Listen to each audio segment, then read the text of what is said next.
नमस्कार, मैं रजनीश पचौरी आपका इस जीएस सरोवर के प्लेटफॉर्म पर स्वागत करता हूं और आशा करता हूं आप सभी स्वस्थ होंगे, मस्त होंगे, तंदुरुस्त होंगे और संघर्ष भी कर रहे होंगे। संघर्ष करना बहुत ज़रूरी होता है ज़िंदगी के लिए। संघर्ष करना बहुत ज़रूरी होता है ज़िंदगी के लिए भाई। संघर्ष हमें करते रहना चाहिए। संघर्ष हमें करते रहना चाहिए, तभी हमें सफलता मिल पाती है। कहते हैं मुश्किलों से भाग जाना आसान होता है। मुश्किलों से भाग जाना आसान होता है। हर पहलू ज़िंदगी का इम्तिहान होता है। मुश्किलों से भाग जाना आसान होता है। हर पहलू ज़िंदगी का इम्तिहान होता है। डरने वालों को मिलता नहीं ज़िंदगी में कुछ भी। डरने वालों को मिलता नहीं ज़िंदगी में कुछ भी। लड़ने वालों के कदमों में जहान होता है। तो इसी के साथ आज हम प्रारंभ करने जा रहे हैं। दोबारा से बताया आपको, भाग हमारा 3 चल रहा है संविधान का, और संविधान का भाग 3 में हम वर्णन कर रहे हैं मौलिक अधिकारों का।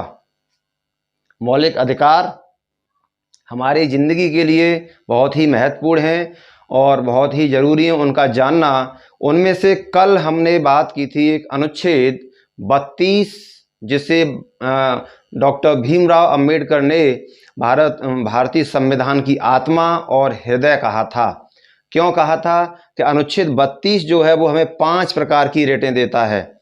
यानी 5 प्रकार की रेट के माध्यम से सुप्रीम कोर्ट आपको, यानी जो आपके उनका अधिकारों का हनन करते हैं, उनको ये आदेश देने का अधिकार सुप्रीम कोर्ट के पास है। 5 प्रकार की रेटें आपको बताई गई थी, और वो आपके अनुच्छेद 32 जो है उसे संविधान की आत्मा इसलिए भी कहा गया है क्योंकि ये आपके मूल अधिकारों का क्या करता है? मूल अधिकारों को बचाता है, उनका संरक्षण करता है, इसलिए उसे संविधान की आत्मा कहा गया है। और अनुच्छेद 21 को तो मैंने आपको बता ही दिया।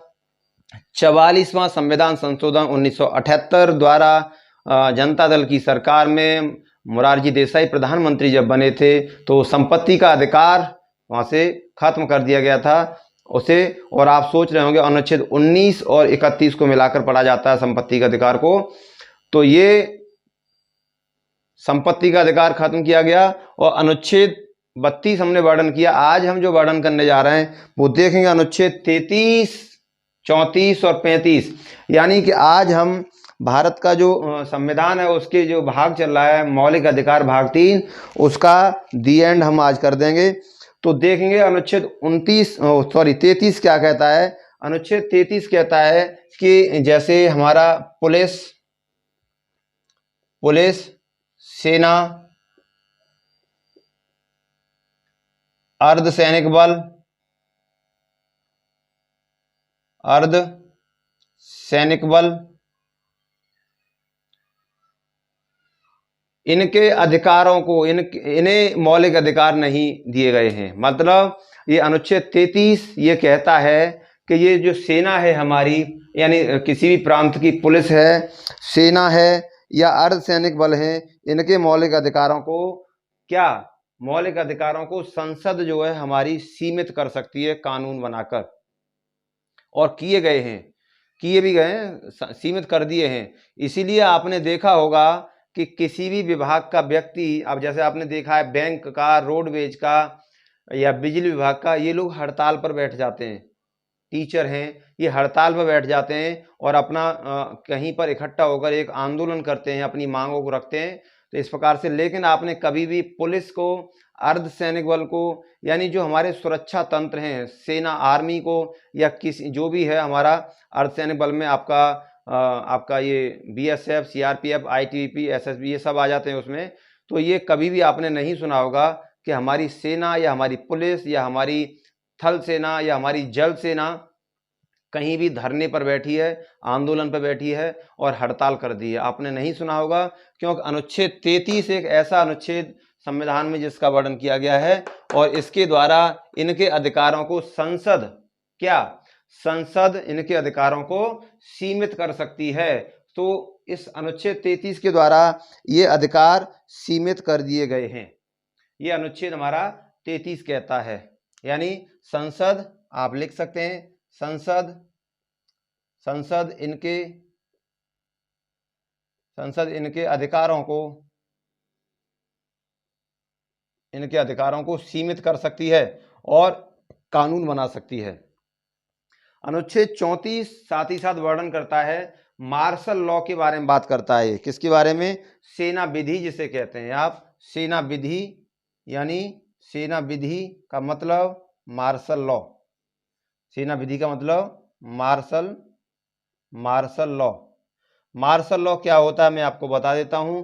जहां पर ये मार्शल लॉ एक पूरे देश में भी लग सकता है और एक किसी निश्चित जगह पर या प्रांत में भी लगाया जा सकता है। इसमें क्या होता है, ये मार्शल लॉ में जो भी कानून प्रक्रिया जो होती है, जो भी सुरक्षा तंत्र होता है, सब कुछ सेना के हाथ में आ जाता है और वहाँ पर सेना का अधिकार होता है। मार्शल लॉ के दरमियान कोई व्यक्ति कहाँ जा रहा है उसका सर्च किया जा सकता है, उनके घर का सर्च किया जा सकता है। एक व्यक्ति में कहीं पर 2-4 लोग खड़े हैं उनका भी सर्च सेना कर सकती है, तो उसे मार्शल लॉ कहते हैं। और ये जब लगता है कि इस प्रांत की या इस जगह की जहाँ पर जरूरत है सेना के उसका अधिकार की, वहाँ पर ये मार्शल लॉ लगाया जा सकता है। ये जरूरी नहीं कि पूरे देश में लगाया जाए। और इसका मतलब मार्शल लॉ का मतलब सेना विधि, मतलब सेना अपने कंट्रोल में इसको ले लेती है और फिर अपने हिसाब से वो नियम कानून बनाती है। और इसमें क्या होता है, हमारे अधिकार जो होते हैं, अधिकारों को रोका जा सकता है, उन्हें निलंबित किया जाता है। तो अनुच्छेद 34 ये कहता है। और आपने देखा होगा धारा 377 जब से कश्मीर से हटी है, उससे पहले आपने कई बार सुना होगा कि जम्मू कश्मीर मार्शल लॉ लगा हुआ है। तो वहाँ पर आतंकवादी गतिविधियाँ ज़्यादा होती हैं, तो वहाँ पर सेना के हाथ में कभी कभी कंट्रोल दिया जाता था। और अब आप देखते हैं ये अनुच्छेद 34 हमें अधिकार देता है। अनुच्छेद 35 हमें कहता है कि संसद को अधिकार, ये संसद को अधिकार देता है कि यानी भाग 3 में दिए गए जो मौलिक अधिकार हैं उनके उल्लंघन के लिए एक संसद जो है एक क्या उसे कहते हैं दंडिक कार्रवाई, दंडिक विधि बना सकती है, यानी दंडित कार्रवाई कर सकती है। कौन? संसद।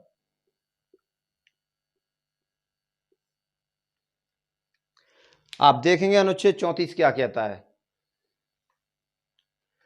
देखेंगे आप। अनुच्छेद 34 कहता है कि अनुच्छेद 34 ने अनुच्छेद 35 कहता है कि संसद क्या, संसद आपके मौलिक अधिकारों का उल्लंघन होने पर, मौलिक अधिकारों का यानी आपके मौलिक अधिकार हैं उनका उल्लंघन के लिए एक दंडित विधि बना सकती है।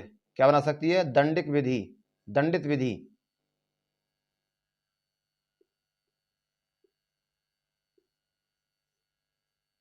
बना सकती है। यानी आपके मौलिक अधिकारों का जब उल्लंघन होता है तो संसद को यह अधिकार देता है अनुच्छेद 35 कि संसद जो है क्या कर सकती है, संसद को यह अधिकार देता है अनुच्छेद 35 कि संसद भाग 3 के में दिए गए जो आपके अधिकार होते हैं, मौलिक अधिकार जो होते हैं, उनके उल्लंघन के लिए दंडित विधि बनाने का अधिकार संसद के पास है। ये अनुच्छेद 35 हमें अधिकार देता है। यानी आपके मौलिक अधिकार जो भाग 3 में दिए गए उनका यदि उल्लंघन होता है मौलिक अधिकारों का, तो संसद को ये अधिकार है कि संसद इस पर कानून बना सकती है। और कानून कैसा? जिसमें दंड दिया या पनिशेबल हो, ये कानून संसद बना सकती है। अनुच्छेद 35 हमें ये अधिकार देता है। चलिए, तो हमने देखा अनुच्छेद 33, अनुच्छेद 34 और अनुच्छेद 35। 33 में देखा कि पुलिस, सेना, अर्धसैनिक बल या आपकी सेना मतलब आर्मी, थल सेना, और ये इनके अधिकारों को संसद सीमित कर सकती है। तो आपने देखा होगा सीमित कर दिए गए, कर क्या सकती है? कर दिए गए, इसलिए आपने इनमें से कभी हड़ताल पर या आंदोलन पर नहीं देखा होगा।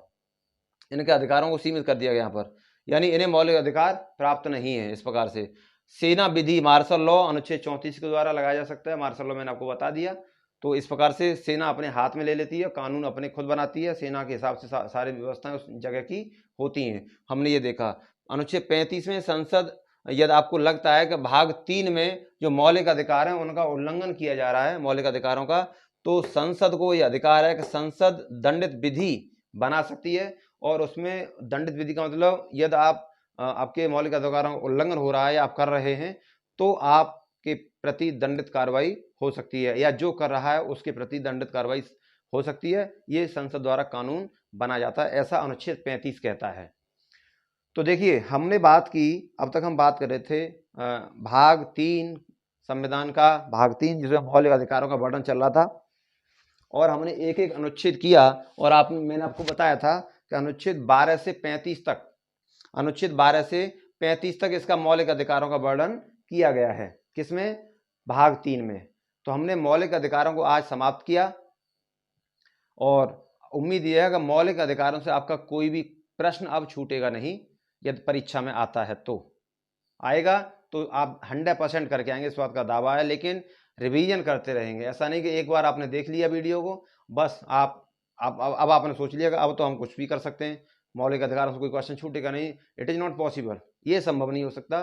Because I have told you, मैंने आपको बता दिया है, practice makes a man perfect. Practice ही एक इंसान को विद्वान बनाती है। If we do the practice regular then we can become